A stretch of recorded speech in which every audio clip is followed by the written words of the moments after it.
কিভাবে শিরিক চলছে কোরআন দিয়ে হাদিস দিয়ে বললে বাংলাদেশে ৪৮,০০০-এর মাজার একটাও টিকবে না। আজকে দেখলাম 2টা মাজার অলরেডি বড় বড়, যেগুলো সবচাইতে বেশি ইনকাম হতো দেওয়ানবাগি, আর ওদিকে 8 রশি ভেঙ্গে গুড়িয়ে দিয়েছে। শিরিক যে দেশে চলে ওই দেশে আল্লাহর রহমতের দৃষ্টি আল্লাহ তুলে নেয়। আমার তো মনে হচ্ছে যেভাবে দেশ থেকে এখন শিরিক আস্তে আস্তে আরম্ভ হচ্ছে দূর হওয়া, আল্লাহর রহমত এই দেশটা আল্লাহ ভরে দেবে ইনশাআল্লাহ। কোন মৃত মানুষের প্রশংসা করা 3 দিনের উপরে জায়েজ নেই। ভালো করে শোনেন, আমি বানিয়ে বলছি। যত আপনজন হোক, মারা গেলে 3 দিনের পরে আপনি আর শোক পালন করতে পারবেন না। আপনার কি আত্মীয় হয় গোপালগঞ্জের ওই লোক? কবে মারা গেছে এতদিন পর্যন্ত আপনার শোকই যায় না।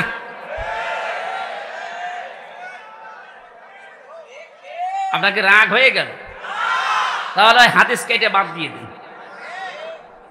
অনেকে যে জুলুম করবে তার ভাবসাব দেখে বোঝা যাচ্ছে। জালেমরা তো পালিয়েছে, জালেমের পরে 5 তারিখ থেকে আজকের এই 9 তারিখ, 1 মাস 4 দিনে আমরা অনেককে জুলুমের সাথে জড়িত হতে দেখে ফেলেছি। এখন যদি আপনি জুলুম শুরু করেন, থালা হাতে পেলে কি করবেন? সুতরাং আপনি থামেন। যারা জুলুম করছেন তাদের সর্বোচ্চ নেতা বারবার ওখান থেকে ভিডিও বার্তা পাঠাচ্ছে যে থামেন।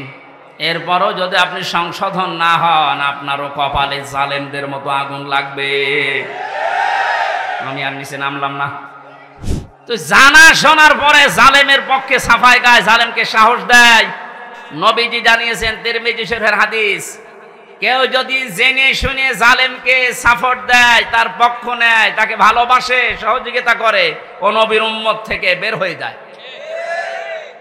সুতরাং আপনি নবীর উম্মত থাকবেন না বের হয়ে যাবেন, এখন সিদ্ধান্ত নিন।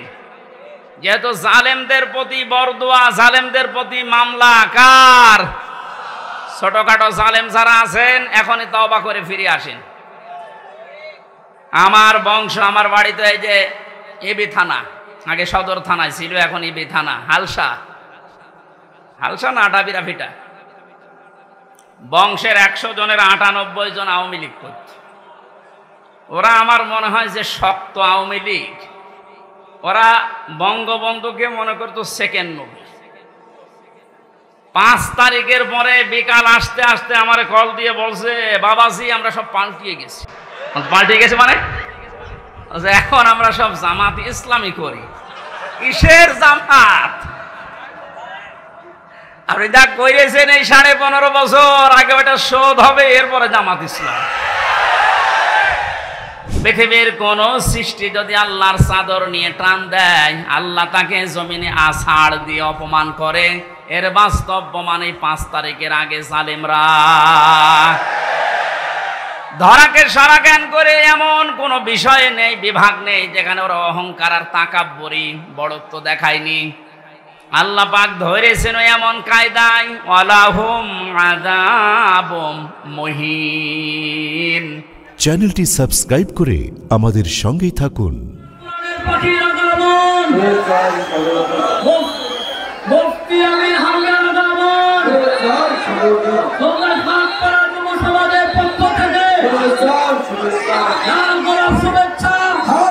পক্ষ থেকে আজকের মাহফিল সফল হোক, সফল হোক, সফল হোক আজকের মাহফিল।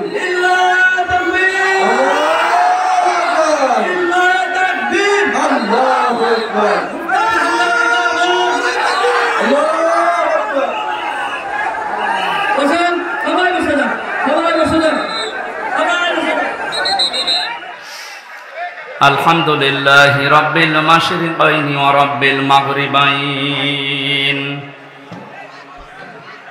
আল্লাযী খালাকা কুল্লা শাইইন যাওজাইন ওয়া আওজাবা আলাইনা আল ইহসানা বিল ওয়ালিদাইন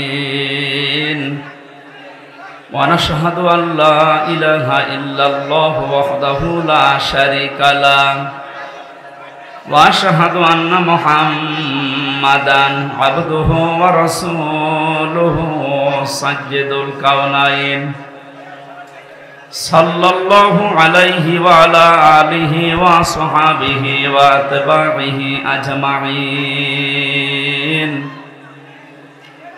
ليلا ونهارا في الطرفين فقد قال الله تعالى في كلامه المجيد وبرهانه التوحيد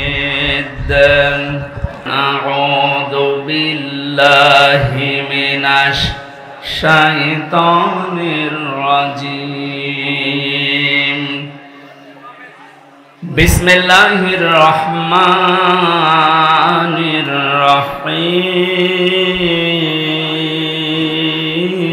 الرحيم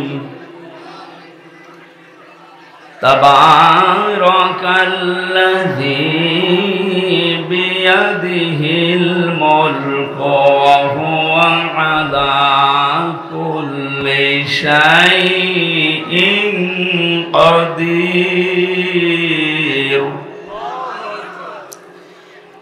الذي خلق الموت والحياة ليبلوكم أيكم أحسن عملا وهو العزيز الغفور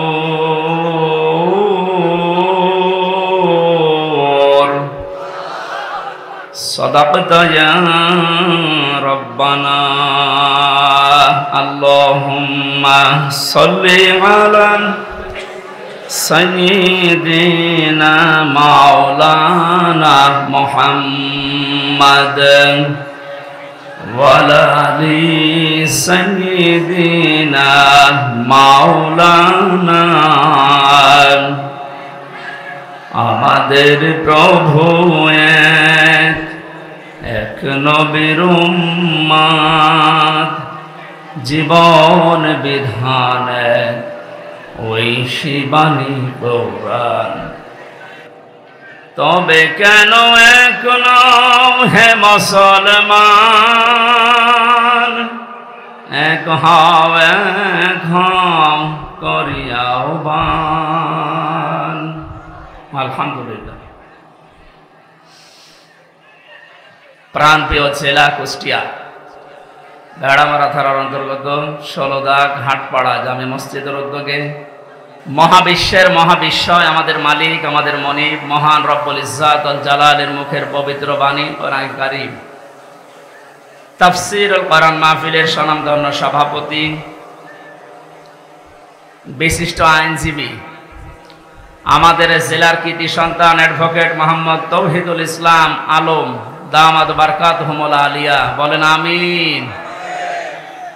মাহফিলের প্রধান অতিথি বাংলার কৃতি সন্তান বীর মুক্তিযোদ্ধা সাবেক সংসদ সদস্য কুষ্টিয়া ২ নির্বাহী সদস্য বাংলাদেশ জাতীয়তাবাদী দল কেন্দ্রীয় কমিটি এলাকার অভিভাবক জনাব অধ্যাপক শহীদুল ইসলাম হায়াতে তজ্জেবা সিহাতে কুল্লিয়া কামনা করছি আল্লাহ যেন দান করে। এতক্ষণ আলোচনা রাখলেন ইসলামিক চিন্তাবিদ হাফেজ মাওলানা মুফতি মইনুল হক আহসানী ঝালকাঠি। আলোচনা রেখেছেন হাফেজ মাওলানা নজরুল ইসলাম, হাফেজ মাওলানা রমিজ ইকবাল। মঞ্চে বসা ওলামা ইকরাম, সামনে বসা মুসলমান ভাইরা, পর্দার আড়ালের সম্মানিতা মা এবং বোনেরা, প্রশাসনের ভাইরা, প্রাণ প্রিয় কুষ্টিয়াবাসী, দল মত নির্বিশেষে কোরআনের এই অনুষ্ঠানে যারা এসেছি এবাদত মনে করি। এটা এখন এবাদত চলছে না, এবাদত আরম্ভ হয়ে গেছে। এবাদতে যেভাবে আমরা কথা বলি না, এদিক ওদিকে তাকাই না, হাসাহাসি করি না, গল্প গুজব বন্ধ থাকে, 1 ঘন্টা যদি আপনি কোরআন বোঝার জন্য এবাদত মনে করে বসেন, ঠিক ওইভাবে থাকবেন। যদি এরপরও আপনি ব্যত্যয় ঘটান তাহলে আপনার এই আলোচনাটা, এই অনুষ্ঠানটা নষ্ট করার গুনাহ হবে। ফাস্তামিউ লাহু ওয়া আনসিতু। আল্লাহ তাআলা বলেন, কোরআনের আলোচনা আরম্ভ হলে একদিকে চোখ থাপবা, 2 নম্বরে তোমরা মন কান লাগিয়ে শুনবা। আমরা দুইটা এখানে চাই। কথা বন্ধ হবে এবং আমরা যেন দিলের কান লাগিয়ে শুনতে পারি। লাআল্লাকুম তুরহামুন, আশা করা যায় আল্লাহর রহমত তোমাদের উপরে নাযিল হবে। আমরা এখানে এসেছি রহমত পাওয়ার জন্য না গজব পাওয়ার জন্য? এই জন্য আশা করছি আপনি আমার কথা মেনে নেবেন যে আল্লাহ আমাদেরকে ইবাদতের ভেতরে নিয়ে আসলেন প্রচন্ড গরমের ভেতরে। বলেন আলহামদুলিল্লাহ। বিশ্বনবী জানিয়েছেন, মান ক্বালা বিহি সাদাকা, যারা কোরআন দিয়ে কথা বলে এরা সত্য কথা বলে। তাফসীরুল কোরআন মাহফিল যেহেতু লিখে দিয়েছেন, আমরা কথা এখানে বলবো শুরু থেকে শেষ পর্যন্ত আল্লাহর কোরআন দিয়ে। আমান হাকামা বিহি আদালা, যারা কোরআন দিয়ে বিচার ফায়সালা করে এরা ন্যায় বিচার কায়েম করতে পারে। কোরআনের বিচার এখনো পর্যন্ত আমরা দেখি নাই, এই জন্যে কাঙ্ক্ষিত মানের শান্তি এদেশে এখনো প্রতিষ্ঠিত হয়নি। এ কথার সাথে একমত আছেন তো? কাঙ্ক্ষিত মানের শান্তি পেতে হলে আল্লাহর এই বাণী, এই কালাম ছাড়া বিকল্প আর কিচ্ছু নেই। বহু কিছু আমরা দেখেছি 53 বছরে, কেউ কিছুই করতে পারেনি। আমরা এবার দেখতে চাই আল্লাহর এই কোরআন দিয়ে যেন বাংলাদেশের এই জমিনটা চলে ইনশাআল্লাহ। এতদিন যারা কোরআনের বিচার ব্যবস্থা কায়েম না করে শুধু মুখে বলে উড়িয়েছিল যে আমরা ন্যায় বিচার কায়েম করেছি, এটা ডাহা মিথ্যা কথা। এর বাস্তব প্রমাণ আমি নিজে। 3 বছর আমাকে অন্ধ প্রকোষ্ঠে রেখে দিয়েছিল। কয়েকদিন আগে আমার মামলা সব খারিজ হয়ে গেছে, আপনারা জানেন। আমি মনে করলাম জিজ্ঞাসা করে বিচারপতিকে যে এতদিন পর্যন্ত আপনার এই আদালতে আমার মামলা আসতো যেত, কি আপনি একদিনও দেননি, আজকে যে একেবারে খালাস করে দিলেন। উনি হয়তো এই কথাই আমাকে বলতো যে হুজুর আমার হাত বাঁধা ছিল। কি বাঁধা ছিল? আজকে যেহেতু হাত খোলা পেয়েছি, কোনো চাপ নেই, আমার কোনো চিন্তাও নেই। সুতরাং এই দেশটাতে ন্যায় বিচার কায়েম করতে হলে এ দেশে যত চাপ আছে উপরের সব চাপ বন্ধ করা লাগবে। ছাত্র জনতা জীবন দিয়েছে যে 9টা কারণে, তার ভেতরে এটা অন্যতম, যে কোনো চাপ থাকবে না। কিসের চাপ? জেল থেকে বের হওয়ার পরে আমি এই ভাড়া মারা এসেছিলাম, কোন জায়গায় যেন, আমাকে বলছে হুজুর উপরের চাপ আছে, হবে না। আমিও বলেছিলাম আপনার চাপ সর্বোচ্চ এ জেলার যিনি দায়িত্বে আছেন, আমাদের মাননীয় এমপি যিনি পালিয়েছেন, ওই পর্যন্ত। আর আমার চাপ তো সরাসরি আরশ পর্যন্ত। আরশ থেকে ঘোষণা এসেছে আল্লাহর পক্ষ থেকে, ইন্নাল্লাযীনা ইয়াকতুমুনা মা আনজালনা মিনাল বায়্যিনাতি ওয়াল হুদা মিন বা'দি মা বায়্যানাহু লিন-নাসি ফিল কিতাব উলাইকা ইয়ালআনুহুমুল্লাহ ওয়া ইয়ালআনুহুমুল লাঈনুন। সূরা বাকারা 159 নম্বর আয়াতে আছে। 2 নম্বর পারার 3 নম্বর পৃষ্ঠা 4 নম্বর লাইনে পাবেন তাফসিরে ইবনে কাসির আর ফি জিলালিল কোরআনের ব্যাখ্যা। আল্লাহ পাক বলেন, নিশ্চয় যে বা যারা গোপন করছে ভবিষ্যতেও করবে। ইয়াকতুমুনা, এই শব্দটা আল্লাহ গঠন করেছেন, বানিয়েছেন 2টা কাল দিয়ে, বর্তমান ভবিষ্যৎ, প্রেজেন্ট ফিউচার। তার মানে এখন যারা আমরা গোপন করছি, ভবিষ্যৎ বলতে কিয়ামত পর্যন্ত আমরা যারা এই কোরআনের কথা জানার পরেও গোপন করে রাখবো। আল্লাহ পাক বলেন, এই মানুষগুলোর উপরে আমি আল্লাহ নিজে না, আমার যত সৃষ্টি জগৎ আছে সবাই এর জন্য লানত দেয়, বরদোয়া করে। আপনি কোরআনের কথা প্রচার করতে আসতে গেলে বলতেন উপরের চাপ আছে, আপনার চাপ খুব বেশি হলো এই পর্যন্ত। তা আমাকে যিনি চাপ দিয়েছেন তিনি আমার মালিক, এমন কড়া কথা জানিয়েছেন, কোরআন জানার পরে যদি কেউ গোপন করে রাখে, এর সঠিক কথাগুলো, হক কথাগুলো না বলে, শুধু আল্লাহ নিজে না, যত সৃষ্টি আছে সব তার জন্য বরদোয়া করে। বলেন নাউজুবিল্লাহ। আমার এই আয়াতটা ব্যাখ্যা সহ পড়ার পরে মনে হয়েছে এদেশে লক্ষ কোটি মানুষেরা এখন আল্লাহর বরদোয়ার ভেতরে আছে। ইয়াতের ব্যাখ্যায় আমি হাদিস পেয়েছি, বিশ্ব নবী জানিয়েছেন বাল্লিগু আন্নি ওয়ালাউ আয়া। নবীজি কিন্তু বাল্লিগ দেননি। কুষ্টিয়াবাসী, এখানে আমার মনে হয় অনেক আলেম এসেছে, দুই পাশে বসে আছে, স্টেজে আছে। বাল্লিগু বহু বচন দিয়েছেন। এ বাল্লিগুর ভেতরে হামজা যেমন আছে, অধ্যাপক শহীদুল ইসলাম নেই। আসতে বলেন। আজকের আলম সাহেব নেই। এ পৃথিবীতে যে আল্লাহ বলে একজন আছে স্বীকার করে, সেই বাল্লিগুর ভেতরে শামিল। তোমরা প্রচার করো সবাই মিলে, আন্নি আমার পক্ষ হতে, ওয়ালাউ আয়া, যদি একটা আয়াত তোমাদের জানা থাকে। প্রাণ প্রিয় কুষ্টিয়াবাসী, আপনাদেরকে আমি বাঁচাতে চাই। কোরআনের চোখ লাগিয়ে দেখতে পাচ্ছি এই হাদিসটা কিয়ামতে আমাদের বিরুদ্ধে যাবে। সবাই মিলে দায়িত্ব পালন করো, যে যতটুকু জানো, যতটুকু জানা আছে ওইটাও দুনিয়ায় জীবিত থাকতে পৌঁছিয়ে দাও। এ ঘোষণা কার? রসুলের। কার? আল্লাহর আদেশ মানা যেমন ফরজ, রসুলুল্লাহর আদেশ মানা কি? বলেন বলেন। নবীজির আদেশ মানাও ফরজ, কারণ তাকে আল্লাহ শারে বানিয়েছেন, শরীয়ত প্রণেতা। তিনি যদি হ্যাঁ বলতেন, তামাম দুনিয়ার মানুষের জন্য ওটা হালাল। যদি না বলতেন, তামাম দুনিয়ার মানুষের জন্য ওটা হারাম হয়ে যেত। এত বড় পাওয়ার দিয়েছিলেন আল্লাহ পাক নবীকে, পৃথিবী থেকে শুধু পা তুললে আসমানে চলে যেতেন। নবীজি একবার হাতের আঙ্গুল এভাবে ইশারা দিয়েছিলেন, তার সম্মানে আল্লাহ আকাশের চাঁদ পর্যন্ত দুই টুকরা করে দিয়েছেন। বলেন আলহামদুলিল্লাহ। এত বড় পাওয়ার যে নবীকে দিলেন, তার কথা ছিল সবাই মিলে পৌঁছাবা, কেউ যেন বাকি থাকবা না। একটা আয়াত যদি তোমার জানা থাকে, ওইটাও জীবিত থাকতে পৌঁছিয়ে দাও আমার উম্মতদের কাছে। বিদায় হজের ভাষণের সময় নবীজির সামনে মাত্র 1,14,000 কম বেশি এরকম সাহাবী ছিল।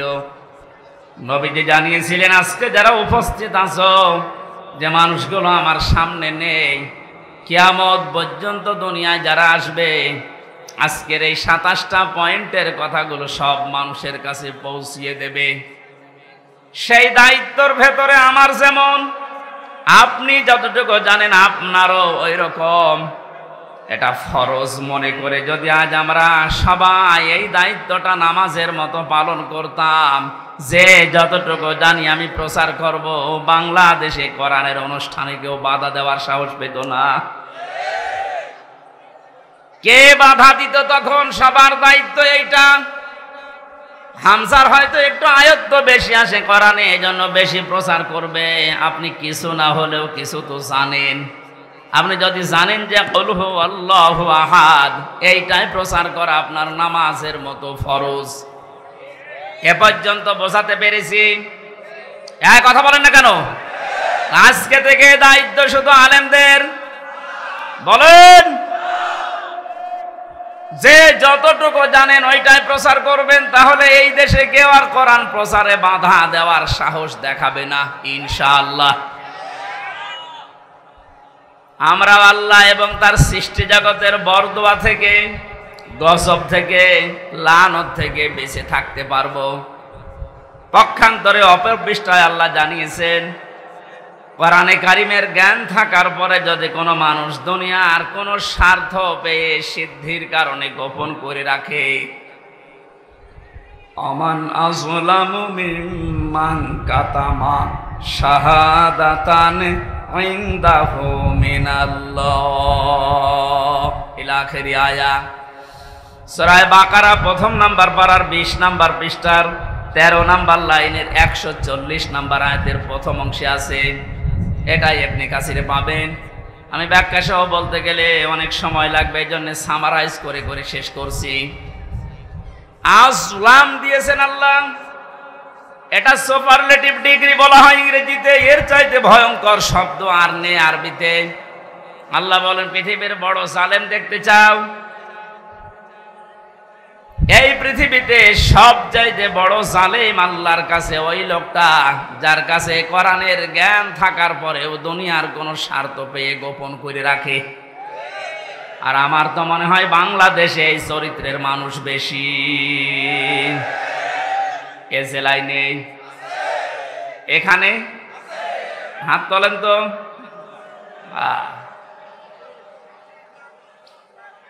আপনি আল্লাহর ভাষায় বড় জালেম হয়ে উঠবেন কিয়ামতে। আমি সেদিন মিরপুরে জালেমের ব্যাখ্যায় বলেছিলাম, জালেম এই শব্দটা এত ঘৃণিত আল্লাহর কাছে, আল্লাহ নিজে জালেমদের বিরুদ্ধে মামলা দায়ের করবে। কুষ্টিয়াবাসী, সূরা শূরা 42 নম্বর আয়াতের প্রথম অংশ, ইন্নামাল মুমিনুন্না সাবিলু আলাল্লাযিনা ইয়াযলিমুনান নাস। আল্লাহ পাক বলেন, অবশ্যই আমি নিজে মামলা দেব, নিজে কেস করব, অভিযোগ দায়ের করব তাদের বিরুদ্ধে যারা এই দুনিয়াতে মানুষ হয়ে মানুষের উপরে অত্যাচার করছে এবং করবে। আল্লাহ ইয়াজলিমুন আল মুসলিমুনা দেননি যে মুসলমানদের উপরে শুধু অত্যাচার করে তারা আমার মামলার আসামি না। ইয়াজলিমুন আন নাস, পৃথিবীতে যে কোনো ধর্ম অনুসরণ করতেই পারে, কিন্তু তো মানুষ ও কি মানুষের উপরে যারা জুলুম করছে ভবিষ্যতেও করবে। কেন ভবিষ্যৎ দিলেন? আল্লাহ জালিম না দিয়ে ইয়াজলিমুন দিলেন কেন? পৃথিবীতে এখনো অনেকে জুলুম করছে, এমনকি এই পৃথিবীতে অনেকে এখনো টার্গেট নিয়ে আছে ভবিষ্যতে জুলুম করবে। এটা আমি বেশি বলে ফেললাম। অনেকে যে জুলুম করবে তার ভাবসাব দেখে বোঝা যাচ্ছে। জালেমরা তো পালিয়েছে। জালেমের পরে 5 তারিখ থেকে আজকের এই 9 তারিখ, 1 মাস 4 দিনে আমরা অনেককেই জুলুমের সাথে জড়িত হতে দেখে ফেলেছি। এখন যদি আপনি জুলুম শুরু করেন, থালা হাতে পেলে কি করবেন? সুতরাং আপনি থামেন। যারা জুলুম করছেন তাদের সর্বোচ্চ নেতা বারবার ওখান থেকে ভিডিও বার্তা পাঠাচ্ছে যে থামেন। এ দলের নাম নিয়ে কেউ যদি জুলুম করে, অত্যাচার করে, চিন্তায় করে, যে কোনো কাজ করে, এর জন্য দল দায়ী না, সে তার নিজের জন্য দায়ী। এদেশের মানুষ কন্যা নামে যিনি পরিচিত ছিলেন, আমরা দেখেছিলাম বাতাস একটু ঘুরে গেছে তখন ইনি ভিডিও বার্তা দিয়েছেন, ছাত্রলীগ এটা আওয়ামী লীগের কোনো অঙ্গ সংগঠন না। এত আদর মহব্বত দেখতাম, অথচ বাস্তবতায় একটু বাতাস ঘুরেছে। তাই যদি এই পরিচয় দিয়ে ওরা আমাদের দলের কেউ না, অঙ্গ সংগঠন না, যিনি অলরেডি এখন ঘোষণা দিতে আছে প্রতিদিন কিছু মানুষের কাজ কারবার দেখে, এরপরও যদি আপনি সংশোধন না হন, আপনারও কপালে জালেমদের মতো আগুন লাগবে। আমি আর নিচে নামলাম না, নাকি আরো নামবো? না, অত নিচে নামা ঠিক হবে না, কারণ এখনো তো ভালো শুরু হয়নি। এই আয়াত দিয়ে যেটা শিক্ষা দিতে চাই, কুষ্টিয়াবাসী, 64 জেলার ভেতরে কুষ্টিয়া আমার কাছে প্রিয়, কারণ এখানে আমার জন্ম।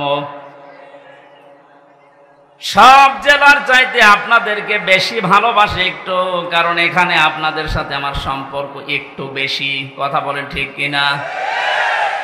আশা করছি আপনি বুঝেছেন। জালেমরা কিন্তু হামজার টার্গেট না, জালেমরা টার্গেট আল্লাহর। সুতরাং 15.5 বছরে যিনি জুলুম করেছেন, আমি 11টা ফেরেশতা দেখেছি। প্রথমে যেটা দিয়ে শুরু হয়েছিল মিডিয়ার, 950 উপরে আমার সাথে জেলখানায় 3টা বছর অনেককে দেখেছি। দীর্ঘ শ্বাস যখন ফেলতো ডাক দিয়ে বলতো, হামজা ভাই আর 1 মাস পরে রিটায়ার্ড হয়ে যাব, অথচ 14 বছর জেলে আছি, কিচ্ছু জানি না। আপনি এই শ্বাসটা কিভাবে নষ্ট করবেন? মাজলুম যদি কোনো কথা মুখ দিয়ে একবার বের করে ফেলে, আল্লাহর নবী জানিয়েছেন, ইত্তাকি দাওয়াতাল মাজলুম ফাইন্নাহা লাইসা বাইনাহু ওয়া বাইনাল্লাহি হিজাব। মুসলিম শরীফের হাদিস। নবীজিকে দিয়ে আল্লাহ বলাচ্ছেন, নবী আপনি বলেন, হে পৃথিবীর মানুষেরা যা করো করো, কিন্তু মাজলুমের বরদুয়া থেকে নিজেকে বাঁচিয়ে রাখবা। কারণ মাজলুম যদি এরকম কোন শব্দ বের করে ফেলে, ওটা সঙ্গে সঙ্গে আরশে চলে যায়। কত মাজলুমের চোখের পানি জেলখানার অন্তঃপ্রকোষ্ঠে পড়ছে। এ পৃথিবীতে দেখলাম এই বাংলাদেশ নামে একটা দেশ, এখানে 1628 জন মানুষ এই চেয়ারে বসে দায়িত্ব পালন করছে। মেন যারা, বাস্তবে দেখেছিলাম এই 1628 জনের ভেতরে 1627 জনের হাত বাঁধা, একজনের হাত খোলা ছিল। একজনের হাত খোলা ছিল আবু সাইদের। হ্যাঁ, ওর হাত যদি খোলা না থাকবে এভাবে করে দিল কি করে?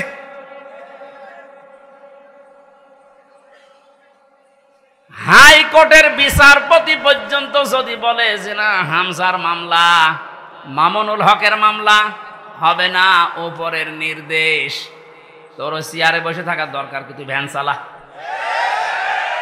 আপনি বলেন, একটা হাইকোর্টের বিচারপতি যদি একথা বলতে পারে, বিচার ব্যবস্থা কিভাবে বাধা ছিল আপনি টের পাচ্ছেন?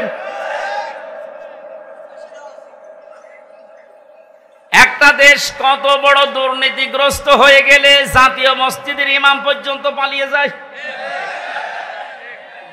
আর কার নাম বলবেন? জাতীয় মসজিদের ইমামও পালিয়ে গেছে।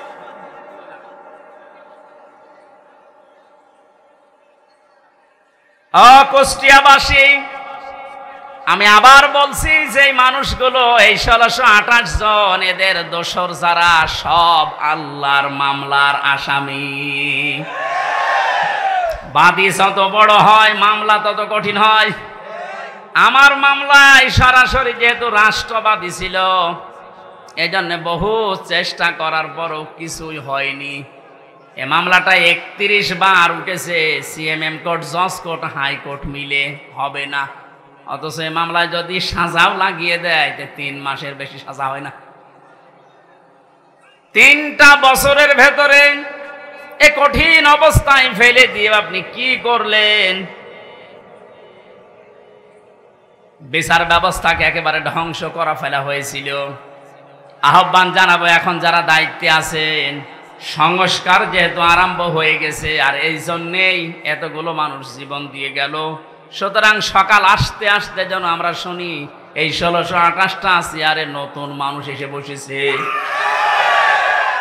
নাই তো এরা যতদিন থাকবে ততদিন নতুন নতুন ইস্যু তৈরি করে আবার বিশৃঙ্খলা ঘটাবে। ওনাদের চরিত্র এরকমই। আপনি বাস্তবতা দেখেছেন, এরপরও অনেকে জালেমের পক্ষে সাফাই গাচ্ছে, স্ট্যাটাস দেয়, এখনো গোপনে ভিডিও বার্তা পাঠাচ্ছে। আপা আপনি পাল্টাবেন না, আপনি ঘাবড়ায়েন না, আমরা আছি। আপনি ঘাবড়ালে আমরা নরম হয়ে যায়। শয়তান তো দেখেনি, ওই ভিডিওতে যারা দেখলাম, আমার মনে হয় শয়তান যদি আমি দেখতাম তো ওই রকমই হইত। এটা টাটকা নির্ভেজাল শয়তান। তো জানা শোনার পরে জালেমের পক্ষে সাফাই গায়, জালেমকে সাহস দেয়। নবীজি জানিয়েছেন, তিরমিজি শরীফের হাদিস, কেউ যদি জেনে শুনে জালেমকে সাপোর্ট দেয়, তার পক্ষ নেয়, তাকে ভালোবাসে, সহযোগিতা করে, ও নবীর উম্মত থেকে বের হয়ে যায়। সুতরাং আপনি নবীর উম্মত থাকবেন না বের হয়ে যাবেন, এখন সিদ্ধান্ত নিন। যেহেতু জালেমদের প্রতি বরদোয়া, জালেমদের প্রতি মামলা কার? ছোটখাটো জালেম যারা আছেন, এখনই তওবা করে ফিরে আসেন। আমার বংশ, আমার বাড়ি তো এই যে এবি থানা, আগে সদর থানায় ছিল, এখন ইবি থানা। হালসা না আটাবিরা ফিটা। বংশের 100 জনের 98 জন আওয়ামী লীগ করত। ওরা আমার মনে হয় যে শক্ত আওয়ামী লীগ। ওরা বঙ্গবন্ধুকে মনে করতো সেকেন্ড নবী। 5 তারিখের পরে বিকাল আসতে আসতে আমার কল দিয়ে বলছে, বাবাজি আমরা সব পাল্টিয়ে গেছি। পাল্টিয়ে গেছে মানে এখন আমরা সব জামাত ইসলামী করি। কিসের জামাত? আপনি যা করেছেন এই 15.5 বছর আগে ওটা শোধ হবে, এরপরে জামাত ইসলাম।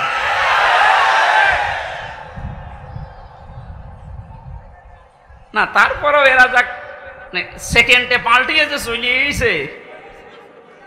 এই জন্য যারা ছোটখাটো জালেম আছেন, হালকা পাতলা, আপনারা আশা করছে ফিরে আসবেন, নয়তো মৃত্যুর গড়গড়ানি শুরু হলে জালেমদের কিন্তু আর কালেমাও নসিব হবে না। বেঈমান হয়ে আবাদান আবাদান চিরকালের জন্য জাহান্নামে থাকা লাগবে। কথা বলেন ঠিক কিনা? অন্তত অন্য জেলায় যাই হোক, আমার জেলা জাহান্নামে যাবে, আর আমি সারা দেশে আমি ঘর ছেয়ে বেড়াই, আর আমার ঘরের খড় নেই। না, এটা করা যাবে না। আমি আহ্বান জানাচ্ছি, আপনাদের বিবেককে কাজে লাগাবেন। জালেমদের পক্ষে আমরা কোনোদিন ছিলাম না, ইনশাল্লাহ সামনে কিয়ামত পর্যন্ত এই বাংলাদেশে জালেমদের পক্ষে আমরা থাকবো না ইনশাল্লাহ। কোরআনে কারিমের অনুষ্ঠানে যেহেতু এসেছি, কোরআন কিভাবে মানুষের কাছে উপস্থাপন করা লাগে এ ধরন আল্লাহ শিখিয়েছেন কোরআনে। ওইভাবে বলবো নাকি মন মতো বলবো? কোরআনে কারিম কিভাবে আপনি মানুষের সামনে উপস্থাপন করবেন, বর্ণনা দেবেন, 1500 বছর আগে আল্লাহ পাক ওটা আমাদেরকে শিখিয়েছেন। কিতাবুন উনজিলা ইলাইকা ফালা ইয়াকুম ফি সাদরিকা হারাজুম মিনহু লিতুনযিরা বিহি ওয়া যিকরা লিল মুমিনিন। বলেন আল্লাহু আকবার। সূরা আরাফ 8 নম্বর পারা 10 নম্বর পৃষ্ঠার 1 নম্বর লাইনের 2 নম্বর আয়াত। এটা তাফসিরে ফি জিলালিল কোরআনে ব্যাখ্যা আছে, সাইয়্যিদ কুতুব লিখেছেন। আল্লাহ পাক বলেন, নবী এই যে একখানা কিতাব, এটা আপনাকে আমি দিলাম, এটা যখন মানুষের সামনে আপনি বর্ণনা দেবেন, ব্যাখ্যা করবেন, তাফসির করে শোনাবেন, 2টা বিষয় খেয়াল করবেন। হারাজুম মিনহু লিতুনযিরা বিহি লিসাদরিকা, আপনার মনের ভেতরে যেন কোনো সন্দেহ, সংশয়, দ্বিধা, দ্বন্দ্ব, ভয়, ভীতি এগুলো আপনার মনে যেন না ধরে। ওয়া যিকরা লিল মুমিনিন, কোরআন এই দেশে এই পৃথিবীতে মুমিনদের জন্য উপদেশ। আয়াতের ভেতরে হারাজন শব্দের ব্যাখ্যাটা ইম্পর্টেন্ট। এদিকে তাক। হারাজনের ব্যাখ্যায় আমি 2টা অর্থ পেয়েছি। হে নবী, আপনি যখন কোরআনের কথা বলতে যাবেন, অনেক মানুষ আছে না বোঝার কারণে আপনার উপরে মন খারাপ করতে পারে। এরকম মানুষ নেই দেশে? কথা বুঝতেছেন? কোরআন যেভাবে আল্লাহ উপস্থাপন করেছেন, যেভাবে তিনি বর্ণনা দিয়েছেন, ওই ফোর্সে যদি বর্ণনা দেওয়া হয়, অনেক মানুষের সীমিত জ্ঞানের কারণে ওই বক্তব্য বুঝবে না, সেটা উল্টাপাল্টা ধারণা আপনার উপরে আসতে পারে যে হুজুর মনে হয় রাজনীতি করছে। এরকম ধারণা দেশে নেই। 2 নম্বরে, আবহমান কাল থেকে এমন এমন নিয়ম নীতি মানুষ ইবাদত মনে করে পালন করে আসছে, যেটা আসলে ইসলামে নেই, কোরআনে নেই, হাদিসে নেই, কিন্তু মানুষ ইসলাম মনে করে পালন করে আসে। আপনি কোরআনের ব্যাখ্যা দিলে ওইগুলো টিকবে না, তখন ওই মানুষগুলো আপনার প্রতি মন খারাপ করবে। এর বাস্তব প্রমাণ এই যে মাজার আছে না, কিসার মাজার যেন, সে যেসাই হোক, কোথায় পেয়েছেন এসব মাজার? কিছু মানুষের মাজারের প্রতি এত মহব্বত, আমার মনে হয় বিশ্ব নবীর উপর এত মহব্বত নেই। কিয়ামতের ময়দানে 2 প্রকার মানুষকে আল্লাহ সব চাইতে বেশি অপমান করবেন। তার 1 নম্বরে দুনিয়ায় যারা মাজারের খাদেম ছিল। আরে কুষ্টিয়াতে 2 জায়গায় খাদেম বেশি, গোলাপ শাহ, লালন শাহ। আর জায়গা পান না খেদমত করার। এই কথা বলেন না কেন? মাজার কেন্দ্রিক যদি ইসলাম হতো, এই পৃথিবীতে সর্বোত্তম মাজার হচ্ছে মুহাম্মদ রাসূলুল্লাহটা। ওখানে তো কাউকে আমি কোনোদিন টাকা দিতে, মোমবাতি দিতে, আগরবাতি দিতে দেখি না। কোন কারণে আপনি এখানে এই সমস্ত কাজ কারবার করেন? লা তাত্তাখিদুল কুবুর মাসাজিদা, কবরকে সেজদার জায়গা বানিও না। অথচ লালনের মাজারে যে দেখেন এখনো অনেকে সেজদায় পড়ে আছে। এইটাই আমি একদিন গিয়েছিলাম, কিভাবে শিরিক চলছে। কোরআন দিয়ে হাদিস দিয়ে বললে বাংলাদেশে 48,000-এর মাজার, একটাও টিকবে না। আজকে দেখলাম 2টা মাজার অলরেডি বড় বড়, যেগুলো সবচাইতে বেশি ইনকাম হতো দেওয়ানবাগি, আর ওদিকে 8 রশি ভেঙ্গে গুড়িয়ে দিয়েছে। শিরিক যে দেশে চলে ওই দেশে আল্লাহর রহমতের দৃষ্টি আল্লাহ তুলে নেয়। আমার তো মনে হচ্ছে যেভাবে দেশ থেকে এখন শিরিক আস্তে আস্তে আরম্ভ হচ্ছে দূর হওয়া, আল্লাহর রহমত এই দেশটা আল্লাহ ভরে দেবে ইনশাআল্লাহ। কোন মৃত মানুষের প্রশংসা করা 3 দিনের উপরে জায়েজ নেই। ভালো করে শোনেন, আমি বানিয়ে বলছি। যত আপনজন হোক, মারা গেলে 3 দিনের পরে আপনি আর শোক পালন করতে পারবেন না। 3 দিন পরে শোক পালন করা জায়েজ নেই কারো কেউ মারা গেলে। হ্যাঁ, বিধবা মহিলা স্বামী মারা গেলে সর্বোচ্চ 3 মাস 10 দিন বিবাহ ছাড়া থাকতে পারবে। আপনার কি আত্মীয় হয় গোপালগঞ্জের ওই লোক? কবে মারা গেছে এতদিন পর্যন্ত আপনার শোকই যায় না।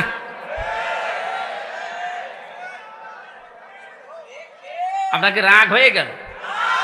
তাহলে হাদিস কেটে বাদ দিয়ে দিন। আমি তো গোপন করলে আমার সমস্যা হবে, কিয়ামতে আমার জিহ্বা কেটে দেবে। কথা বলুন। আমি আপনাকে বাঁচাতে চাচ্ছি, যেহেতু ইবাদত 1 দিন 2 দিন 5 দিন না। ওয়া'বুদ রাব্বাকা হাত্তা ইয়াতিয়াকাল ইয়াকিন, সূরা হিজরের 99 নম্বর আয়াত, 14 নম্বর পারার 6 নম্বর পৃষ্ঠা 4-5 নম্বর লাইনে আছে। আল্লাহ বলেন ইবাদত করবা 2 দিন 5 দিন না, যতদিন মরণ না আসে ততদিন। এটা যদি একটা ইবাদতের কথা বলছি, শোক পালন করা জায়েজ নেই 3 দিনের উপরে। এটা নেই ইমাম হোসাইন মারা যাওয়ার পরে আজও যারা শোক পালন ছাড়েন না, আপনি ইসলামে নেই। এটা একটা বেদাত। এই কথা বলেন না কেন? আপনার মহব্বত ইমাম হোসাইনের প্রতি এত বেশি যে হাই হোসেন করে পিঠে চামড়া তুলে ফেলছেন। তো ওনার তো আর একটা ভাই ছিল হাসান, উনি মারা গেছে বিষ খাইয়ে। একটু বিষ খান তো দেখি। পুরাটা বাটপারি এটা। ইমাম হোসাইনকে নিয়ে যদি এই মানুষগুলো আবেগ দেখি এরা বাটপারের পর্যায়ে পড়ে, পৃথিবীতে ইমাম হোসাইনের পর আর কে এত দামি থাকতে পারে যে তার জন্য আপনাকে বছরে বছরে মাসে মাসে দিনে দিনে শোক পালন করা লাগবে? এটা ইসলাম না। ইসলামের ভেতরে নতুন করে আপনি এটা সংযোজন করেছেন, আপনি বেদাত পন্থী। নবীজি জানিয়েছেন কেউ যদি বেদাত আরম্ভ করে, ইবাদত না অথচ ইবাদত মনে করে পালন করতে বলে, ওই লোকটাকে সালাম দেওয়া পর্যন্ত জায়েজ নেই। কত বড় কঠিন কথা দেখেছেন। যারা বেদাত আবিষ্কার করে তাদের সালাম দেওয়া জায়েজ নেই। অথচ এমন হাদিস আমি কোনোদিন পড়িনি, পাইনি যে নামাজ পড়ে না তারে সালাম দেওয়া যাবে না। পেয়েছেন? কেউ পেয়েছেন? নেই। রোজা রাখে না তারে সালাম দেওয়া যাবে না, আমি পাইনি। কিন্তু ইসলামের ভেতরে নতুন করে কিছু ঢুকিয়ে কেউ যদি ওইটা ইসলাম মনে করে পালন করে, তারে সালাম দেওয়া জায়েজ নেই। আর এগুলো সব বেশি হয় এই 48,000 দরবারে। এই জন্য শিরিক যখন এই দেশ থেকে বিদায় নিচ্ছে, আল্লাহ রাব্বুল আলামিনের রহমত এ দেশে বৃষ্টির মতো নাজিল হবে ইনশাআল্লাহ। তাই বলে আবার বৃষ্টি শুরু হয়ে গেল নাকি? কি সমস্যাটা বলবেন? দেখতে পাচ্ছেন না তো কি করা যাবে? মা এখানে প্রায় 1 কিলোমিটার শুধু মানুষ দেখে আসলাম, 1 কিলোমিটার শুধু মানুষ, পা ফেলার জায়গা নেই। যেখানে আছেন ওইভাবে থাকেন ভাই। আর আপনাদের এই চাইতে আর বড় জায়গা ছিল না? না, কষ্ট হয়ে যাচ্ছে মানুষের। মানুষকে কষ্ট দেওয়া তো ঠিক না। এখন কি করব? এদের যেভাবে আছেন থাকেন, ওইভাবে থাকেন। না, আমি সব বাদ দিয়ে দিলাম। আমি প্রবেশ করছি কোরআনের তাফসিরে। সূরা মুলক থেকে মাত্র 2টা আয়াত পড়েছি। যেহেতু তাফসিরুল কোরআন মাহফিল লিখে দিয়েছেন, এর হক আদায় করা দরকার। আমরা তাফসির আকারে আরম্ভ করছি ইনশাআল্লাহ। জবান খুলে কোরআনের এই সোনালী আয়াত এবার পড়েন। আউযু বিল্লাহি মিনাশ শাইতানির রাজিম। বিসমিল্লাহির রহমানির রহিম। তাবারাকাল্লাযী বিয়াদিহিল মুলকু ওয়া হুয়া আলা কুল্লি শাইইন কাদির। সূরা মুলক কোন সূরা? মুলক শব্দের শাব্দিক অর্থ রাজত্ব। মুলক মানে কি? আল্লাহ রাব্বুল আলামিন সূরা মুলক নাযিল করে 30টা আয়াত দিয়েছেন, 3টা রুকু দিয়েছেন। এর প্রথম 2টা আয়াতে আল্লাহ নিজের পরিচয় তুলে ধরছেন, নিজের বড়ত্ব, মহত্ব, আমিত্ব। কারণ আল্লাহ পাক নিজের বড়ত্ব তুলে ধরতে পারে, তাছাড়া দুনিয়ার কোন সৃষ্টি তার নিজের বড়ত্বের পরিচয় তুলে ধরতে পারে না। এই গুণটা শুধুমাত্র আল্লাহর। কারণ অহংকার করা, বড়ত্ব করা এটা আল্লাহর চাদর, ইজার। কেউ যদি অহংকার করে, বড়ত্ব দেখায়, সে যেন আল্লাহর চাদর নিয়ে টানাটানি করে। হাদিসে কুদসি, পৃথিবীর কোন সৃষ্টি যদি আল্লাহর চাদর নিয়ে টান দেয়, আল্লাহ তাকে জমিনে আছাড় দিয়ে অপমান করে। এর বাস্তব প্রমাণ এই 5 তারিখের আগে জালেমরা। ধরাকে সারা জ্ঞান করে এমন কোন বিষয় নেই, বিভাগ নেই যেখানে ওরা অহংকার আর তাকাব্বুরি, বড়ত্ব দেখায়নি। আল্লাহ পাক ধরেছেন এমন কায়দায়, ওয়ালাহুম আযাবুম মুহিন। আল্লাহ বলেন, জালেমদেরকে যখন আমি ধরি, এই মানুষগুলোকে অপমানজনক শাস্তির একেবারে নিম্নে পৌঁছিয়ে দেই। কত বড় অপমান আল্লাহ করেছে এই কালামানিককে। ওর বিসি পর্যন্ত উড়ে গেছে। আর কি দেখাবে আল্লাহ? যেদিন ওর বিসি উড়ে যায়, সেই দিন আমি শুকরিয়া আদায় করেছি, মাবুদ, এই লোকটা বিচার ব্যবস্থায় থাকতে যত অবিচার করেছে, ও তো মানুষ ছিল না, একটা টাটকা জানোয়ার ছিল। ওর কারণে যত মানুষ বিনা কারণে দুনিয়া থেকে বিদায় নিয়েছে, মরণের আগে ওই রকম কঠিন শাস্তি ওরে তুমি দিও। একটা দিন যাচ্ছে, ওর শাস্তির মাত্রা বাড়ছে। এখন হাসপাতালের বেডে দেখেন পড়ে আছে। বেশি যেহেতু নেই, বাকি জিনিসগুলোর অবস্থাও মনে হয় নড়বড়ে। কথা বলে না কেন? জালেমদেরকে আল্লাহ এভাবে ধরে, মরতে দেরি হবে জালেমদের। কোরআনে কারীম জানাচ্ছে, লাহুম মিন জাহান্নামা মিহাদু ওয়া মিন ফাওকিহিম গাওয়াশ ওয়া কাযালিকা নাজিজিজ যালিমিন। সূরা আরাফের 41 নম্বর আয়াত। আল্লাহ পাক বলেন, এই মানুষগুলোকে হে নবী আপনি যখনই কবরে রাখবেন, এই জালেমদের, ওদের কবরের উপরে আমি আল্লাহ জাহান্নামের আগুনের পোশাক দিয়ে দেব, বিছানাটাও হয়ে যাবে জাহান্নামের আগুনের। কারণ এইভাবে করে আমি জালেমদেরকে একটার পরে একটা শাস্তি দিতে থাকি। এই জন্যে আল্লাহর যে বিষয়টা সাজে, বড়ত্ব করা, অহংকার করা, এটা যেন কিয়ামতের আগে কেউ করবেন না। তাহলে আষাঢ় দেবে কে? আরো জোরে বলেন কে? আল্লাহ আষাঢ় দিতে পারে না? পারে না? বলেন।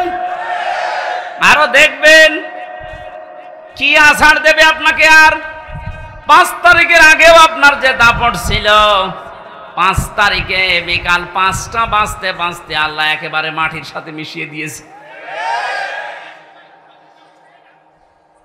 ওনার বাড়ি দেখতে গিয়েছিলাম, সে দেখি ইট খুলে খুলে নিয়ে মানুষ চলে যাচ্ছে। ওর পরের দিন 6 তারিখে আমার অনুষ্ঠান ছিল ঝিনাইদহ। শুনলাম ওখানে এক জালেমকে উলঙ্গ করে পিটিয়ে মেরে টাঙিয়ে রেখেছে। একটা মানুষের উপরে কত ঘৃণা জন্মালে লাশ পর্যন্ত পিটিয়ে টাঙিয়ে রাখতে পারে বলেন তো? এখানে এমন কোন জীবন যেন আমরা গঠন না করি যে পৃথিবীর কেউ কোনো আফসোস করে না আমি মারা গেলে। ফামা বাকাত আলাইহিমুস সামাউ ওয়াল আরদু ওয়া মা কানু মুনজারিন। এই পৃথিবীতে এমনও মানুষ বিদায় নেয় তার জন্য আকাশও কাঁদে না, জমিনও কাঁদে না, ইন্না লিল্লাহ কেউ পড়ে না। আমাদের জীবন আমরা এভাবে তৈরি করব না। আল্লাহ এই জন্য বড়ত্বের কথা দিয়ে আরম্ভ করলেন, তাবারাকাল্লাযী বিয়াদিহিল মুলক। আল্লাহ বলেন বড়ত্ব বরকতময়, সম্পদশালী, শক্তিশালী, সব কিছু আমি আল্লাহর কুদরতি হাতের ভেতরে। ওয়া আলা কুল্লি শাইইন কাদির, সব কিছুর উপরে একচ্ছত্র ক্ষমতা আমি আল্লাহর, আর কারণে এ বিশ্বাসটা যার ভেতরে যত বেশি জন্ম নেবে সে তত বেশি বিনয়ী হবে। আর এই বিশ্বাস যার ভেতরে যত বেশি কম থাকবে ওই মানুষগুলো তত উগ্র হবে। কথা বলেন ঠিক কিনা? আল্লাহ আমাদের এই বিশ্বাসটা যেন হযরতে ওমরের মতো ভরপুর করে দেন, বলেন আমিন। তাবারাকা শব্দটা দিয়ে আল্লাহ আরম্ভ করলেন কেন? মানুষ যে সমস্ত বিষয়ে আল্লাহকে দোষ দিতে পারে, সমস্ত দুর্বলতা, অক্ষমতা, দোষ, যত রকমের আয়েব আছে সব থেকে আমার আল্লাহ নিজে মুক্ত, পবিত্র। এজন্য তাবারাকা দিয়ে তিনি আরম্ভ করেছেন আয়াতটা। আল্লাহ নিজের পরিচয়, বড়ত্বের কথাগুলো মানুষকে শোনাচ্ছিলেন, হঠাৎ করে আলোচনার ধরন পাল্টিয়ে ফেলেছেন। এবার আল্লাহ আরম্ভ করলেন মানুষের জীবন সংক্রান্ত বিষয় নিয়ে। আল্লাযী খালাকাল মাউতা ওয়াল হায়াতা লিয়াবলুয়াকুম আইয়ুকুম আহসানু আমালা ওয়া হুয়াল আজিজুল গফুর। রব্বুল আলামিন বলেন তিনি সে আল্লাহ এতক্ষণ যার বড়ত্বের, মহত্বের, বিশালত্বের কথা শুনছিলে, যেটা বলে কোনোদিন কিয়ামতের আগে আর শেষ করা যাবে না। এত বড় আল্লাহ, সব দিকে তার ক্ষমতা আছে, চলছে, চলবে ইলা ইয়াউমিল কিয়ামা, কিয়ামত পর্যন্ত।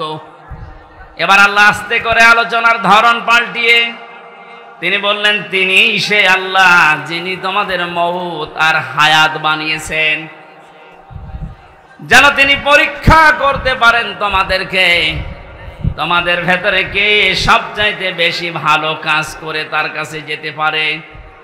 ওয়াল আজিজুল গফুর, তিনি হচ্ছেন আসিস এবং গফুর। এই ছিল বাংলা অর্থ। এবার আসেন আমরা ব্যাখ্যার দিকে যাচ্ছি।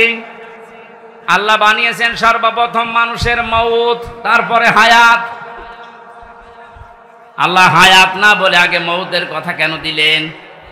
মুফাসসির লিখেছেন তাফসিরে, মানুষকে আল্লাহ এটা স্মরণ করাতে চেয়েছেন, পৃথিবীর মানুষেরা তুমি যত উপরে ওঠো না কেন এ কথা সব সময় মনে করবা, স্মরণ রাখবা যে তোমার মরা লাগবে। এজন্য আল্লাযী খালাকাল মাউতা দিয়েছেন। 2 নম্বরে ওয়াল হায়াতা, তোমাদের হায়াত আমি আল্লাহ বানিয়েছি। তাফসিরে মুফাসসির দিয়েছেন হায়াত প্রধানত 5 প্রকার। কয় প্রকার? 1 নম্বরে আমরা একটা হায়াতে ছিলাম, আলমে আরো আর হায়াতে, এই জগতে আমরা বসবাস করেছি। ওখান থেকে আল্লাহ আমাদেরকে পাঠিয়েছেন আলমে বুতুন, মায়ের পেটের জগতে। এরপরে আমাদেরকে এখানে দিয়েছেন আলমে দুনিয়া, এই পৃথিবীর জগতে। এরপরে আরেকটা জায়গায় নিয়ে যাবেন আলমে বারজাখ, কবরের জগতে। এরপরে সর্বশেষ একটা জগৎ আরম্ভ হচ্ছে, শুরু হবে, শেষ হবে না, আলমে আখিরাত।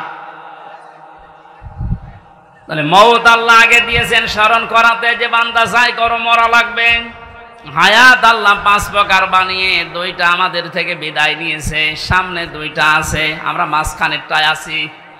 এখান থেকে বোঝা যায় সামনে পেছনে যেহেতু দুইটা চলে গেছে, সামনের দুইটা হায়াত আমাদের কাছে মাস্ট বি, বারজাখ আর আখিরাত আসবেই।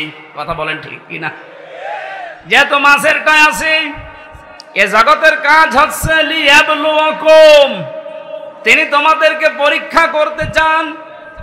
আইয়ুকুম আহসানু আমালা, তোমাদের ভেতরে সবচেয়ে বেশি ভালো কাজ করে কে আসতে পারে। কুষ্টিয়াবাসী খুব খেয়াল করেন আল্লাহর এই কথাকে, তিনি কিন্তু বেশি বেশি কাজ চাননি, তিনি চেয়েছিলেন ভালো কাজ। কি কাজ? কুষ্টিয়াবাসী একটু খেয়াল করেন তো, তাফসির মাহফিলে তাফসির শোনার জন্য মন দিয়ে যারা বসে আছেন, দুইটা জগৎ চলে গেছে অলরেডি, আর একটা জগৎ দুইটার সামনে আছে। মাঝখানেরটায় আল্লাহ যেটা দিলেন আহসানু আমালা, আল্লাহ বেশি কাজ চান না, তাহলে আকসারু আমালা দিতেন। আল্লাহ দিয়েছেন আহসানু ইসমে তাফসিল, আমি সবচেয়ে ভালো কাজটা চাই, বেশি কাজ চাই না। বাস্তবে আয়াতের পুরা উল্টা। এই 15.5 বছরে আপনি দেখেছেন বহু কাজের হাতে দিয়েছে, কিন্তু কাজগুলো ভালো হয়নি। কুষ্টিয়ার মেডিকেল কলেজের দিকে তাকান, হওয়ার আগেই ভেঙে পড়ে গেছে। এটা বানিয়ে বললাম? আমি জেলখানায় থাকতে যুগান্তর পত্রিকায় যেই দিন দেখেছি যে বানানোর আগে, উদ্বোধনের আগে পড়ে ভেঙে গেছে। আপনার অত বড় কাজের আঞ্জাম দেওয়া কি দরকার? কাজটা ভালো করে করেন। আল্লাহ বেশি কাজ চান না, আল্লাহ কি চান? আরো জোরে বলেন। কাজটা ভালো হওয়ার জন্য দুইটা শর্ত। 1 নম্বরে দেখা লাগবে ওর ভেতর আল্লাহর বিধান আছে কিনা। 2 নম্বরে দেখতে হবে বিশ্ব নবীর জীবনে এরকম কাজ ছিল কিনা। এখন যদি বলেন নবীজির জীবনে হাসপাতাল বানানো ছিল, হ্যাঁ ছিল। বিশ্ব নবী মুহাম্মদুর রাসূলুল্লাহ মানবতার সেবায় যে কাজগুলো করেছিলেন ওই জামানায়, আপনি তার জীবনীতে দেখবেন। এই যে মিডিয়ার কথা এসেছে আজকে আসার সময় বলছিল, এই জন্য মনে পড়ছে আমি বলছি। অনেক মানুষ এখনো পর্যন্ত ফতোয়াবাজি করছে যে নবীজির যুগে যে মিডিয়া, এই টেলিভিশন, এই পর্দা ছিল না। এই প্রযুক্তি যারা ব্যবহার করছে এরা হারাম কাজে আছে। একটা ভ্রান্ত ধারণা এটা। আল্লাহর নবী মুহাম্মদুর রাসূলুল্লাহর জামানায় এই মিডিয়া ছিল, কিন্তু সিস্টেম এভাবে ছিল না। আপনি সিরাত ইবনে হিশাম দেখেন, সিরাত বিশ্বকোষ দেখেন, আর রাহিকুল মাখতুমের ভেতরে আছে ওই জামানার সর্বোচ্চ প্রজেক্টর ছিল, প্রযুক্তি ছিল লাল কাপড়। কেউ যদি বিপদে পড়তেন পাহাড়ের উপরে উঠে লাল কাপড় তিনি উড়িয়ে দিতেন। সব পাহাড়ের পাদদেশে এসে জিজ্ঞাসা করতো কি হয়েছে। এই যে লাল কাপড় উড়িয়ে দেওয়া এই প্রযুক্তি, এটা কাফেরদের তৈরি করা, আবহমান কাল থেকে হয়ে আসছিল। আল্লাহর নবী লাল কাপড় একবার উড়িয়ে দিলেন, পাহাড়ের পাদদেশে এলাকার কুরাইশেরা সব এসে জড়ো হয়ে গেছে। ডাক দিয়ে বলে, ইয়া মুহাম্মদ, কোনো বিপদ? নবীজি বললেন, হ্যাঁ বিপদ। এই পাহাড়ের পাদদেশে একদল সৈন্যবাহিনী আছে, এখনই তোমাদেরকে আক্রমণ করবে। তোমরা যদি সতর্ক না হও। সবাই এক বাক্যে জবাব দিচ্ছে, বলেন আমরা সতর্ক আছি, কি করা লাগবে আমাদের? তিনি তখন বিষয়টা উল্টিয়ে বললেন, আল্লাহর বান্দা বান্দিরা, আমি দেখতে পাচ্ছি আল্লাহর গজবের ফেরেশতারা এই পাহাড়ের পাদদেশে অবস্থান নিচ্ছে। তোমরা যদি আল্লাহর একত্ববাদ স্বীকার করে কালেমার স্বীকৃতি না দাও, এই মুহূর্তে তারা তোমাদের আক্রমণ করবে। কেউ কোনো কথা বলে নাই। নবীজির আপন চাচা আবু লাহাব সামনে একটা পাথর ছিল, ওটা হাত দিয়ে তুলে নবীজির দিকে যখন নিক্ষেপ করেছিল, ওর মুখ দিয়ে বের হয়েছিল, তাব্বা আলাকা আলিহাদা জামাতানা ইয়া মুহাম্মদ। হে মোহাম্মদ, তুই এই কথা বলার জন্য আমাদেরকে এক জায়গায় করলি, তুই ধ্বংস হয়ে যা। বলেন নাউজুবিল্লাহ। এই যে ঘটনাটা 2-1 মিনিটে বললাম, আমি কি শিক্ষা পেলাম এখান থেকে? এই যে লাল কাপড় উড়িয়ে দেওয়া, এটা কাফেরদের তৈরি প্রযুক্তি। কথা বলেন না কেন? নবীজি যে এটা ব্যবহার করেছিলাম ইসলাম প্রচার করার জন্য না ইসলাম ধ্বংস করার জন্য? আজ এই মিডিয়াগুলো যদি ইসলাম প্রচারের জন্য ব্যবহার করা হয় 100% জায়েজ, এটা যদি ইসলাম ধ্বংস করার জন্য ব্যবহার করা হয় এটা 100% হারাম। হ্যাঁ, এখানে একটা মাসলা আছে। পুরুষের জন্য যে সতরটা এতটুকু আপনার জন্য এই টেলিভিশনে হোক, বাইরে হোক, পর্দায় হোক জায়েজ আছে। ইমাম আবু হানিফা রহমতুল্লাহ আলাইহির মত অনুযায়ী একটা পুরুষের মুখমণ্ডল, হাতের কবজি, পায়ের পাতা এতটুকু বাদ দিয়ে পুরা শরীর যদি ঢাকা রাখে তাহলে একটা মহিলার সামনে আসলে আপনার গুনাহ নেই। আমি আবার বলছি মাসলাটা, একটা মেয়ে লোক যদি নিজের মুখমণ্ডল, হাতের কবজি, পায়ের পাতা খোলা রেখে চলাফেরা করে, দেখাশোনা করে, জায়েজ আছে, এর দিকে তাকানো জায়েজ আছে। কিন্তু এ যদি খাস পর্দা করতে চায়, হাত মোজা, পা মোজা দিয়ে মুখ ঢেকে শুধু চোখ দুটো বের করে, এটা সর্বোত্তম। কিন্তু বাস্তবতায় যদিও কর্মজীবনে সে বাইরে যেতে চায়, হাতের কবজি, মুখমণ্ডল, পায়ের পাতা খোলা রেখে ও কাজ কারবার করতে পারবে। এটা যদি আপনি সামনে দেখুন যেমন জায়েজ আছে, এ পর্দায় দেখলেও সেরকম জায়েজ আছে। এবার আসেন পুরুষেরটা। আল্লাহর নবী জানিয়েছেন একটা পুরুষের সতর হচ্ছে মা নাভি থেকে শুরু করে হাঁটু পর্যন্ত। এটা যদি ঢাকা রাখে, বাকি শরীরে কাপড় চোপড় নেই, তার দিকে তাকানো জায়েজ আছে না নেই? 100% জায়েজ আছে, কারণ সতর ঢাকা আছে। আমরা যেটা নিয়ে এসেছিলাম এই যে আহসানু আমালা, এই শব্দটার ব্যাখ্যা করতে গিয়ে আমি পেয়েছি আল্লাহ যেহেতু বেশি বেশি কাজ চাননি কোরআনে, ভালো কাজ চেয়েছেন। এখান থেকে একটা মাসলা আমি বের করেছি। পৃথিবীতে আমরা একটা বিষয় এখনো পর্যন্ত মনে হয় ক্লিয়ার না, মিজানের পাল্লা। শোনেননি নাম? মিজানের পাল্লা নাম শুনেছেন? এ জিনিস দিয়ে কি করে? আমল মাপে। কি মাপে? আরো জোরে বলেন। এখানে অধ্যাপক বসে আছে, অ্যাডভোকেট বসে আছে, আলেমরা বসে আছে। এই বিষয়টা ক্লিয়ার করব আজকে ইনশাআল্লাহ। কোরআনে কারিমে মাপার যন্ত্রের যে সমস্ত নাম আমরা পেয়েছি, ফাআম্মা মান সাকুলাত মাওয়াজিনুহু ফাহুয়া ফি ঈশাতির রাদিয়াহ ইলা আখিরি আয়াত। আল্লাহ পাক বলেন কোন মানুষের সেকাল, ওজন, এটা মাপ দেওয়া হবে যেটা দিয়ে, এটা যদি ভারী হয়, ওজন যদি বেশি হয়, তাকে সন্তোষজনক জীবন, তার মানে জান্নাতে তাকে পৌঁছিয়ে দেওয়া হবে। আমাদের দেশ, বিশেষ করে আমি বহু দেশ থেকে এই তথ্যটা পাওয়ার চেষ্টা চালিয়েছি। বাংলাদেশ, ভারত, পাকিস্তান, এই তিনটা দেশে একটু সমস্যাটা বেশি এই যে মাপটা নিয়ে। আমরা মনে করি কিয়ামতের ময়দানে আল্লাহ মিজানের পাল্লায় আমাদেরকে ওজন দেবেন। আমাদের ওজনটা দেবেন কি বলেন তো? আমল। বলেন না কেন? আরো জোরে বলেন, আর একবার বলেন। আমল। আমল এটা আরবি শব্দ, বাংলা কাজ। আমল মানে কি? এ পর্যন্ত বুঝেছেন কিনা বলেন? আমল মানে কি? আরো জোরে বলেন। এবার আমার প্রশ্ন অধ্যাপক সাহেবের কাছে, পৃথিবীর প্রতিটি জিনিস পরিমাপ করার জন্য আলাদা আলাদা যন্ত্র আছে। আমি যদি বলি স্যার এই স্টেজটা একটু মেপে দেন, এটা দাড়ি পাল্লায় তুলে দেবে। কি দিয়ে মাপবে? ফিতা দিয়ে। বলেন বলেন। যদি এখন বলি যে 1 কেজি চাল মেপে দেন, ওটা ফিতা দিয়ে মাপবে? কি দিয়ে? বলেন। এই যে এখানে পানি আছে, এই পানি যদি ওনারে মাপতে দেয়, উনি ফিতা দিয়ে মাপবে? এটার জন্য লিটার আছে, সিসি আছে। কথা বলেন না কেন?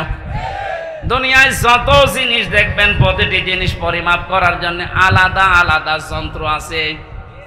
আপনি যে এতক্ষণ বলছেন যে কিয়ামতে আল্লাহ মাপবে, আমল কি মাপবে? আমল মানে বলেন, কাজ মাপতে হয় দাড়ি পাল্লা দিয়ে, যে 5 কেজি কাজ। বলেন, আপনি বলেন। এই ধারণাটা আজ নিরসন করা লাগবে। ভুল ধারণায় আছি আমরা। এটা যদি আমার মনে হয় ক্লিয়ার হয়, অনেক বিষয় আপনার সামনে আজ স্পষ্ট হবে যে না, এগুলো আসলে ভ্রান্ত ধারণায় ছিলাম। আল্লাহ পাক বলেন আমি আমলের মাপ দেব কিয়ামতে মিজানের পাল্লা দিয়ে। কিসের পাল্লায়? মিজান মানে না না, আপনি কোন অভিধানে পাবেন না মিজান মানে দাড়ি পাল্লা, মিজান মানে মানদণ্ড। মিজান মানে কি? আমাদের হাইকোর্টের সামনে দেখবেন একটা দাড়ি পাল্লা টাঙানো আছে, ওটার নাম কি? ওটা সরকার টাঙিয়ে রেখেছে দুই দিকে সমান সমান, নাকি একদিকে একটু ঝুলিয়ে আছে? দুই দিকে সমান কেন? সরকার দেশের জনগণকে বোঝাতে চায় এদেশের ইউনিয়ন থেকে শুরু করে জজ কোর্ট, হাইকোর্ট পর্যন্ত যদি কোনো বিচার না পাও, এ সুপ্রিম কোর্টে আসলে ন্যায় বিচার পাবা। এটা ন্যায় বিচারের প্রতীক। দাড়ি পাল্লা কিসের প্রতীক? আমাদেরকে যেহেতু আল্লাহ মাপবেন, আপনি বলছেন আমল, আমল মানে কাজ। আর এখানে কোনো পাগলেও বিশ্বাস করবে না কাজ মানুষ দাড়ি পাল্লায় তুলে দেয় যে 8 কেজি কাজ। এ কথা বলে না কেন? কাজ মাপার জন্য আলাদা কোনো যন্ত্র আছে? কাজ মাপে মানুষ কি দিয়ে? সে মানদণ্ডটা কি? সিসি দিয়ে মাপে না, লিটার দিয়ে মাপে না, ফিতা দিয়ে মাপে না, গজ দিয়ে মাপে না, কেজি দিয়ে মাপে না। কাজ মাপতে হলে লাগে গুরুত্ব। কি লাগে? কাজ মাপতে হলে গুরুত্ব লাগে। এ কাজটা গুরুত্বপূর্ণ এবং গুরুত্বহীন। যতগুলো ইবাদত আল্লাহ দিয়েছেন, 550-র উপরে ইবাদত আমি পেয়েছি। প্রতিটি ইবাদতের ভেতরে কিছু গুরুত্বপূর্ণ জিনিস আছে, আর কিছু ইবাদতে গুরুত্বহীন জিনিস আছে। এই যে আজকের এই প্যান্ডেলটা, এটার গুরুত্বপূর্ণ বিষয় হচ্ছে খুঁটি আরে সামিয়ানা। কথা বলছেন এখানে? এখানে গুরুত্বহীন অনেক জিনিস আছে। এই যে এইটা, এই টেবিল, এই লাইট, এই যে ফুল ফুল ঝুলছে, এই ক্যামেরা, এগুলো না হলে কেউ স্টেজ বলবে না, বলবে না? কিন্তু খুঁটি আর সামিয়ানা না থাকলে স্টেজ বলবে। তাহলে এখানে দুইটা গুরুত্বপূর্ণ জিনিস পেয়েছি, আর গুরুত্বহীন জিনিস আরো 7-8টা পেয়েছি। কথা বলেন ঠিক কিনা? আল্লাহ পাক কোরআনে কারিমে যেগুলো গুরুত্বপূর্ণ দিয়েছেন, ওগুলোর একটাও যদি আপনি না মানেন, বিশ্বাস না করেন, গুরুত্বহীন যত কাজ করেছেন ওগুলো যদি দুনিয়া ভর্তি করা হয়, দাড়ি পাল্লা, মানদণ্ড, গুরুত্ব যাই ওজন করেন, সব শূন্য, জিরো জিরো হবে। এবার উদাহরণ একটা একটা করে সেট করছি, দেখ মেলে কিনা। আমরা যারা নামাজ পড়ে আসলাম, এশার নামাজের ভেতরে বাইরে মিলে ফরজ ছিল কয়টা? আর জোরে 13টা ফরজের 12টা ফরজ অধ্যাপক শহীদুল ইসলাম আদায় করেছে, একটা আদায় করেনি। ওনার নামাজের সওয়াব হবে 12টা। কয়টা হবে? কিচ্ছু হবে। 13টা ফরজের যদি একটা বাদ দিয়েছে, উনি যদি বলেন না আমি তো 12টা আদায় করেছি, অন্তত 12টা সওয়াব দেন, হবে? কি হবে? জিরো, শূন্য, কিচ্ছু হবে না। এটা যেমন মেনে নিলেন যে হ্যাঁ এটা ঠিক আছে,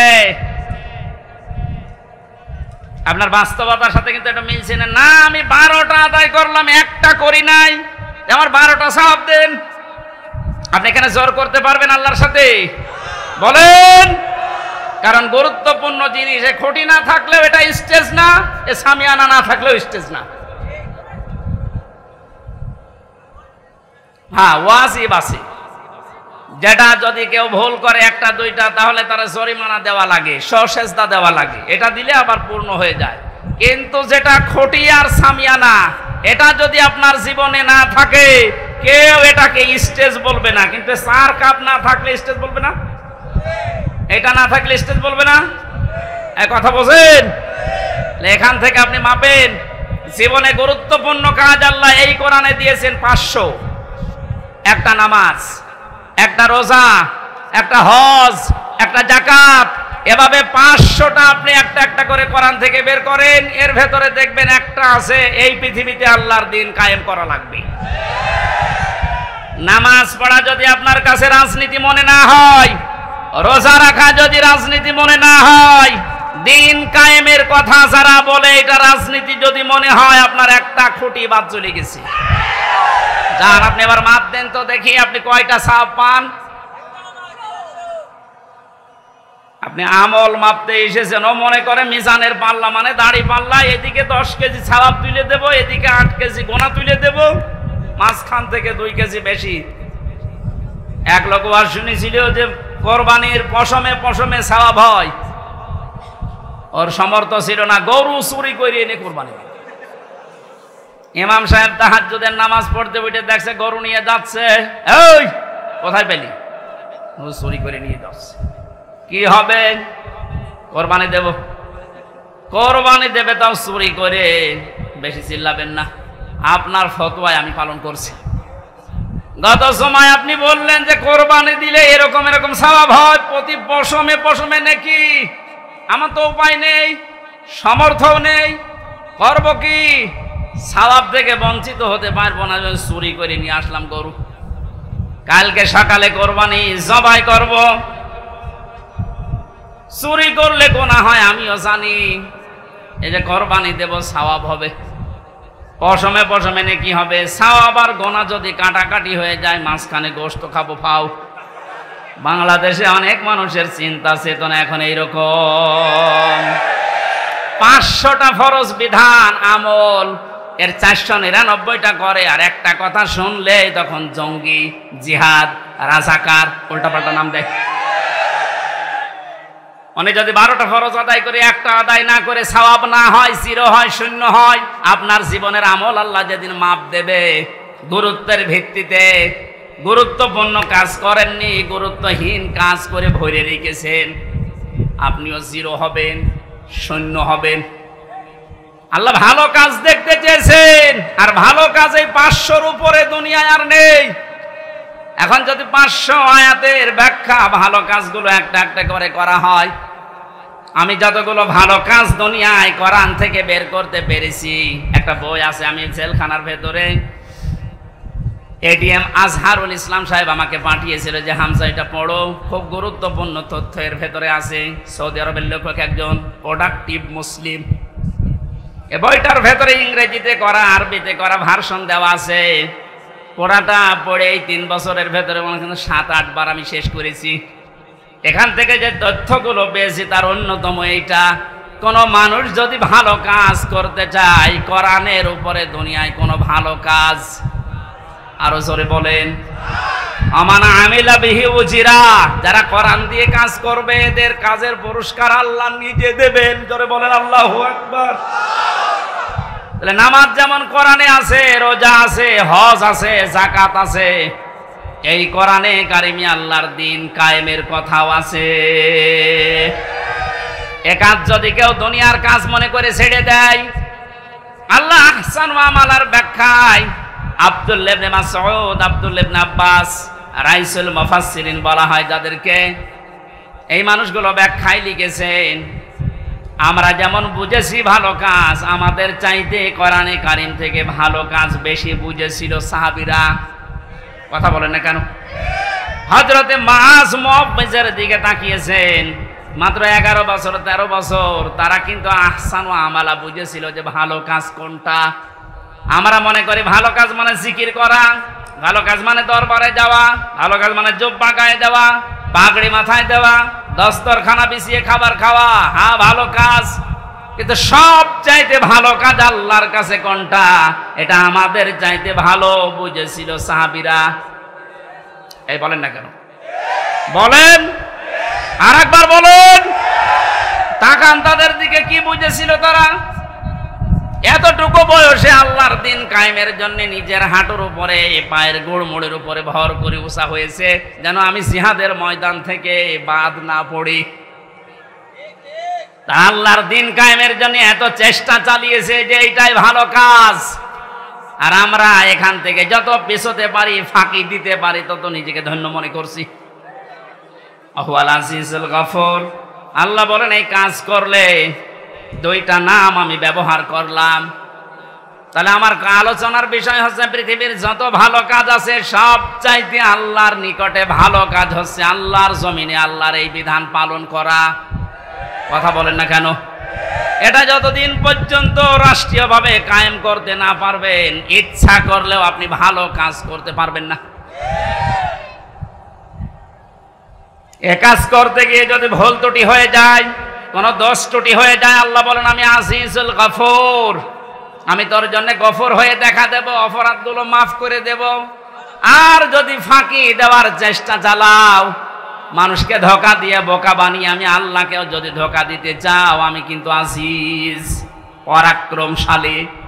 আমি ধরি না এমনিতেই, কিন্তু যদি ধরি ওরে আর ছাড়ি না। ভালো কাজ বলতে আল্লাহ যেটা বুঝিয়েছেন, রাসূল যেটা বুঝেছেন, সাহাবীরা যেটা পালন করেছেন, আমাকে সহ প্রত্যেককে আল্লাহ এই ভালো কাজে আঞ্জাম দেওয়ার তৌফিক দিন। বলেন আমিন। এখানে আসার পরে কয়েকটা মাসলা আমাকে জিজ্ঞাসা করেছে, হুজুর মসজিদের টাকা মেরে খাওয়া কি? এটা আবার ফতোয়া দেওয়া লাগবে? 2 নম্বর এলাকায় শুনলাম 30 বছরের আগে ছেলেদেরকে পিতারা বিয়ে দিতে চান না। 30 বছরের আগে যদি ও কোনো গুনার কাজে জড়িয়ে পড়ে, ও জেনা করলে, ব্যভিচার করলে, ওটা শুধু একা পাবে না, ফিলাক্সিলোড হয়ে বাবা মায়ের আমল নামায় আসবে। এ মনে হয় ধরা খেয়েছে। সম্মানিত ভাইরা, এটা করবেন না। রিস্কের দায়িত্ব আপনার হাতেও নেই, আপনার বোর হাতেও নেই। এই দায়িত্ব কার? আর গাড়ে সোয়াল তুলে দেন, দেখবেন রিস্কের ব্যবস্থা এমনি অটোমেটিক আল্লাহ করবে ইনশাআল্লাহ। এ ভরসা আল্লাহর উপরে আমাদের আছে না? এরকম গনার কাজে জড়াবেন না। বিয়েকে সহজ করে দেন, জেনাকে কঠিন করেন। এই কথা বলছেন না কেন? আল্লাহ আমাদেরকে, আমি প্রচন্ড গরমে ভেতরে ঘেমে শোধ চলছে, আমার গলাও ব্যথা করছে, আর ঘন্টা পার হয়ে গেছে, আমি আর কথা বলতে চাচ্ছি না। আগামীতে কোন জায়গায় আসলে একটু আগে তুলে দেবেন, আর শীতের সময় মাহফিল নেবেন, গরমের সময় আর নিয়েন না। আল্লাহুম্মা আমিন। লা ইলাহা ইল্লা আনতা সুবহানাকা ইন্নী কুনতু মিনাজ জালিমিন।